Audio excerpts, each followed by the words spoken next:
تفسیر بسم اللہ الرحمن الرحیم، چلیے تفسیر دیکھتے ہیں۔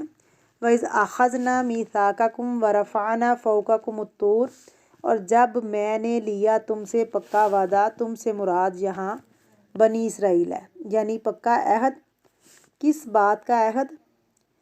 کہ وہ اللہ کی دی ہوئی کتاب کو مضبوطی سے پکڑ لیں۔ وَرَفَعْنَا فَوْقَكُمُ الطُّورَ، اور اٹھایا ہم نے تمہارے اوپر کوہ طور کو، یعنی طور پہاڑ کو، زمین سے اٹھا کے تمہارے سروں پر معلق کر کے تم سے وعدہ لیا گیا۔ کس بات کا؟ کہ جو کچھ اس کتاب میں ہے اسے لے لو۔ اسے لیتے ہو کہ نہیں؟ خُذُوا مَا آتَيْنَاكُمْ بِقُوَّةٍ، جو ہم نے تم کو دیا ہے وہ پوری مضبوطی کے ساتھ، پوری قوت کے ساتھ پکڑ لو۔ وَاذْكُرُوا مَا فِيهِ، اور جو اس میں لکھا ہوا ہے اس کو یاد رکھو، اپنے ذہنوں میں محفوظ کر لو۔ ایک دفعہ پڑھنے کے بعد، ایک دفعہ لینے کے بعد پھر چھوڑ نہیں دو، بلکہ اس کو اپنے ذہن میں حاضر رکھو۔ وَاذْكُرُوا کا کیا معنی ہوتا ہے؟ یاد رکھنا، ذہن میں حاضر رکھنا۔ مراد اس سے کیا ہے؟ کہ جو اللہ تعالیٰ نے اتارا ہے اس کی پیروی کرو۔ دیکھیے کہ عمل کرنے کے لیے احکام کا صرف جاننا ہی کافی نہیں ہوتا، بلکہ کیا ضروری ہوتا ہے کہ جب موقع آئے تو اللہ تعالیٰ کا حکم بھی یاد آ جائے۔ مثلاً آپ کوئی کام کرنے جا رہے ہیں، ویسے قرآن پاک پڑھا ہوا ہے، لیکن جس وقت کام کرنے کا وقت ہے، ڈیسیژن لینے کا وقت ہے، اس وقت آپ کو اللہ کا حکم یاد ہی نہیں۔ تو کیا حکم ہے؟ کیا معنی ہے؟ چاہے آپ حافظ قرآن ہی کیوں نہ ہو۔ وَاذْكُرُوا کا کیا معنی ہے؟ صرف یہ نہیں کہا خُذُوا، بلکہ یہ کہا وَاذْكُرُوا، خُذُوا وَاذْكُرُوا، لے بھی لو اور پھر ذہن میں حاضر بھی رکھو۔ جب عمل کا وقت آئے تو اس وقت یاد رکھو، اس کی پیروی کرو۔ کیونکہ بہت سے لوگ قرآن پاک پڑھتے ہیں لیکن جب عمل کا وقت آتا ہے تو بھول جاتے ہیں کہ انہوں نے کچھ پڑھا تھا یا انہیں کچھ معلوم ہوا تھا۔ تو وَاذْكُرُوا مَا فِيهِ، جو اس کے اندر ہے نا، ماں کا مطلب کیا ہے؟ جو بھی باتیں اس کے اندر عموم کے لیے ہیں، ماں یہاں سب کچھ اس میں آ جاتا ہے۔ یہ نہیں کہا کہ بعض حصہ لے لو اور مضبوطی سے اسے پکڑ کے رکھو۔ لَعَلَّكُمْ تَتَّقُونَ، تاکہ تم بچ سکو۔ اس سے کیا پتہ چلتا ہے کہ بچنا اسی وقت ممکن ہو سکتا ہے جب انسان اللہ کی کتاب میں جو کچھ دیا گیا ہے اس کو مضبوط پکڑ لے اور اس کو یاد رکھ لے۔ گویا تعلیم، تذکیر، کتاب کو پڑھتے رہنا تقوی کے حصول کا سب سے بڑا ذریعہ ہے، کیونکہ یہ یاد دہانی کراتی رہتی ہے۔ یہ قرآن پاک کا سیکھنا، قرآن پاک کا سکھانا، قرآن پاک کو سمجھنا اور اس کو یاد رکھنا، تذکیر کا معنی وَاذْكُرُوا سے ہی ہے۔ یاد رکھنا یہی وہ ذریعہ ہے جس سے انسان کو تقوی حاصل ہوتا ہے اور جس کے نتیجے میں انسان گناہوں سے بچ سکتا ہے۔ تو گویا دوسرے لفظوں میں صرف پڑھ لینا کافی نہیں، صرف رٹ لینا کافی نہیں، صرف سمجھ لینا کافی نہیں، بلکہ ضرورت کے وقت اس کو یاد رکھنا بھی ضروری ہے۔ تو بنی اسرائیل کو اللہ تعالیٰ نے کتاب دی، تورات دی، تو انہوں نے اس کے احکام دیکھے تو کہا یہ تو بڑا مشکل ہے، یہ تو ہم نہیں کر سکتے۔ تو اس وقت پھر کیا کہا گیا کہ کرو، کیے بغیر چھٹی نہیں۔ اب دیکھیے کہ بنی اسرائیل سے اگر یہ عہد لیا جا رہا ہے اور پہاڑ سر پہ معلق کر کے، تو ہمارے لیے کیا حکم ہے؟ ہم قرآن پاک کو کیسے لیں؟ بس اس کو دیکھ کر صرف خوش ہوا کریں۔ نبی کریم صلی اللہ علیہ وسلم نے کیا فرمایا کہ میں تمہارے بیچ میں دو چیزیں چھوڑ کر جا رہا ہوں، اگر ان کو مضبوط پکڑو گے تو تم کبھی گمراہ نہیں ہوگے۔ ہدایت پر قائم رہنے کے لیے بے حد ضروری ہے کہ انسان اس کو یاد رکھے، اس کو دہراتا رہے۔ یاد رکھنے کے لیے کیا ضروری ہے؟ اس کو دہراتے رہنا، اس کو پڑھتے رہنا، اس کے ساتھ تعلق قائم رکھنا، کیونکہ جس چیز کے ساتھ انسان کا تعلق قائم نہ رہے انسان بھول جاتا ہے، خواہ وہ زندگی میں کتنی ہی اہم ہو۔ اور یہ جو میثاق ہے نا، جس کا یہاں ذکر کیا جا رہا ہے سورۃ الاعراف میں مزید تفصیل بھی آتی ہے۔ تو اللہ رب العزت فرماتے ہیں الم یؤخذ علیہم میثاق الکتاب اللہ یقولوا علی اللہ الا الحق ودرسوا ما فی۔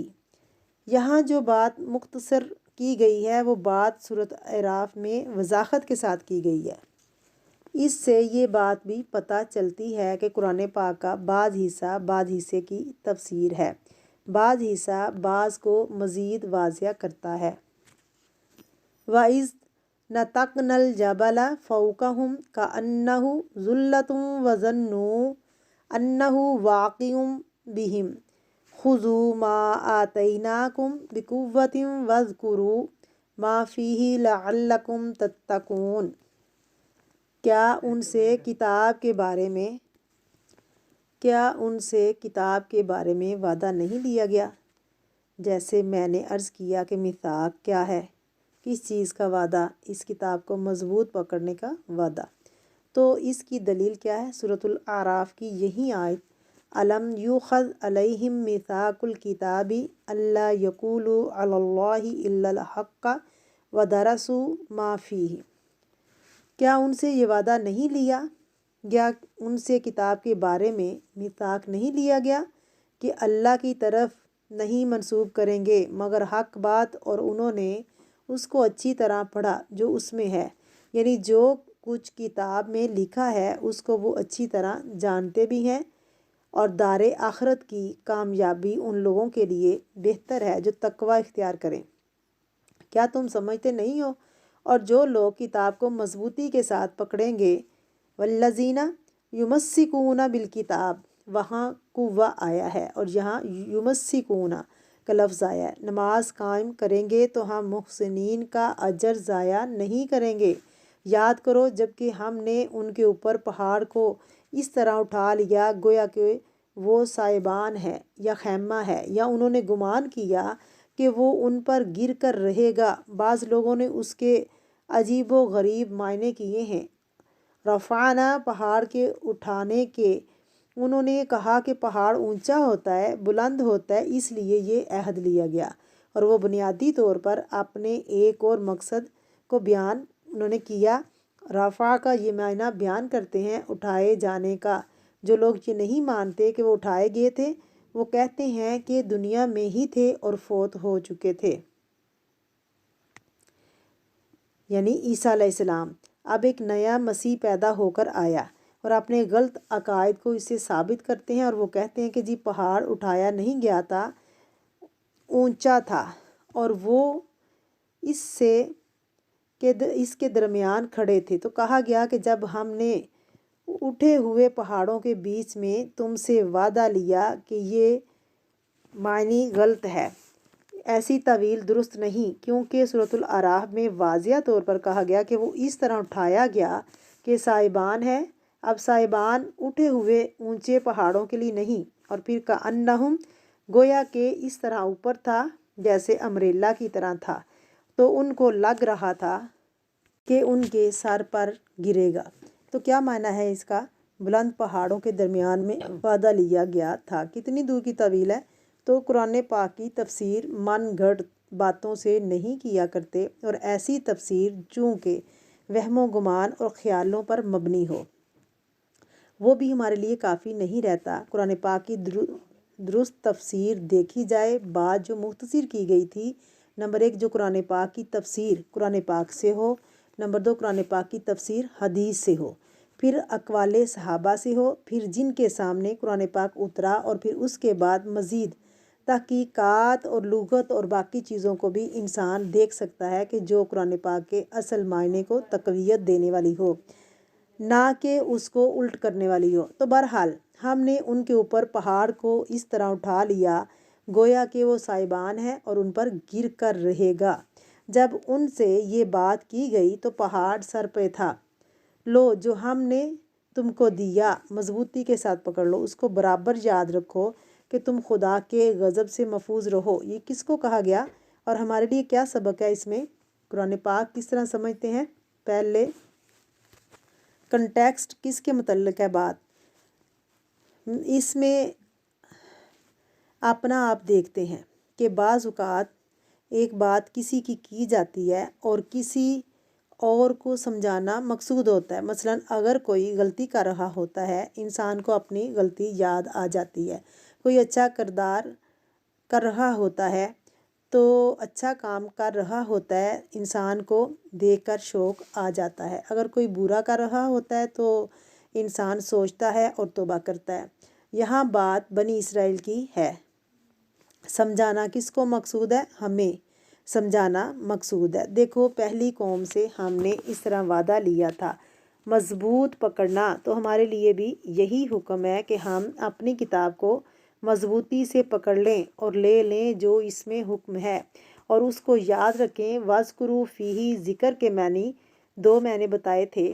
نمبر 1 بھولی ہوئی بات کو یاد کرنا، اور نمبر 2 مسلسل ذہن میں حاضر کرنا، یعنی ذہن میں رکھنا، اس کو حاضر کرنا، بھول نہیں جانا۔ تو معنی یہ ہے کہ اے بنی اسرائیل، اللہ نے تورات کے احکامات کی پابندی کرنے کے لیے جو تمہیں حکم دیا تھا اور ہم نے تمہیں کہا تھا، ہم نے اٹھا کر تمہارے سر پہ کھڑا کیا۔